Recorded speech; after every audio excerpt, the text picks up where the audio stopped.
Finally here, for our last mechanism, we're going to look at MNAR data. And in the MNAR case, what we have is that there is a perfect correspondence in this case with the missingness predicting our math scores. And so that means that literally the 6 children who are the worst at math skipped the test. And so we're going to delete their scores off of this particular example, and we can see that MNAR results in the most bias. So with complete data we had a mean of 50.74, and here in the MNAR situation we have a mean that's biased way upward at 64.6. So in this case, there's no real way of recovering this data.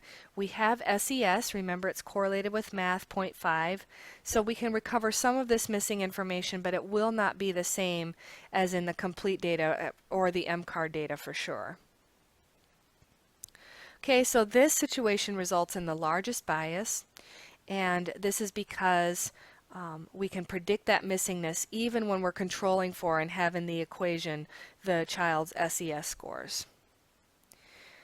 So the good thing is that we can test for the MCAR situation in SPSS, and if we have MCAR, then we can report that in the write-up, and multiple imputation is the way to go. It's the way to handle missingness. It's a method that I will explain that we can do in SPSS. That is a new method and that is currently used. And it prevents us from having to do listwise deletion, because what listwise deletion does is if a person misses anything, any item or any measure, then we remove that whole person or unit from the data set. And so that is okay to use in the MCAR situation, but it decreases our N unnecessarily. So if our missingness is about 15% or above, then we can use an MI, multiple imputation technique, for MCAR. We can also use MI for MAR and MNAR, but the issue is that even with MI, in the MNAR situation, our parameter estimates can be biased.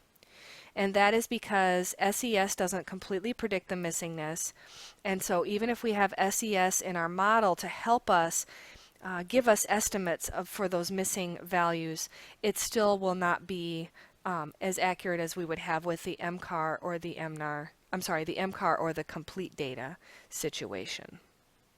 Okay, so these are the 3 types of mechanisms. These are why they produce biased estimates, and now we're going to switch gears a little bit and I will show you some of the options available to deal with these situations.